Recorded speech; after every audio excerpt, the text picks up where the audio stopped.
शिया आज भी 2021 में भी मुहर्रम ऑब्जर्व करते हैं। किसी ने पूछा ये शिया मुहर्रम में क्या करते हैं, ये मातम क्यों करते हैं, ये सीनों पे छुरी मार मार के खून क्यों निकालते हैं, ये या हुसैन क्यों कहते हैं, या यजीद किसे कहते हैं, किनके बारे में बुरा भला कहते हैं, ये हमने जानने की कोशिश नहीं की।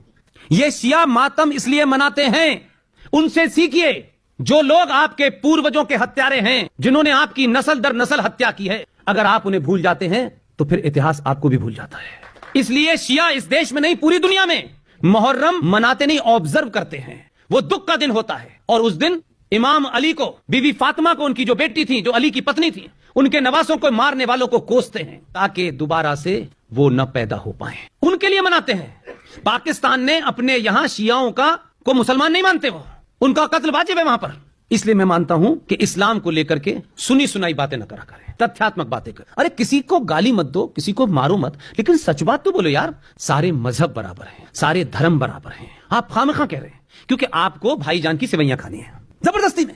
हमें दिखना है ऐसा। जिस सच का ढिंडोरा हम पीटते हैं, हमें माता ने कहा है सच बोलने के लिए, पिता ने कहा है सच बोलने के लिए, तो सच बोलो ना यार, तथ्यों पे बात करिए। क्या मैंने उनके बादशाह में कोई गुस्ताखी की क्या? उनकी बेटी का नाम फातिमा था तो मैंने फातिमा बीवी कहा, या नहीं ये हाल था तो जो उनकी बेटी थी फातिमा, उनके पास खाने के लिए नहीं था तो प्रॉफिट मोहम्मद ने जो बाग जिसके अंदर बहुत सारे फल लगे हुए थे, उसे बागे बिद्दत कहते हैं, बिदर कहते हैं, वो लेने गई तो अबू बकर, उस अबू बकर से लेकर के जितने बैठे हुए थे भरी सभा में गई और कहा कि मेरे बच्चे भूखे हैं, मुझे मेरे हिस्से का वो बाग दे दो। उसकी हंसी उड़ाई, उसका मजाक उड़ाया उनकी बेटी। वो घर वापस आई, उनके घर में फाके पड़ रहे थे, वहां यहूदी रहते थे। उन यहूदी औरतें उनके घर गईं और उनसे कहा कि आपकी चिमनी से कई दिन से धुआं नहीं आ रहा है, क्या घर में फाका हो रहा है क्या?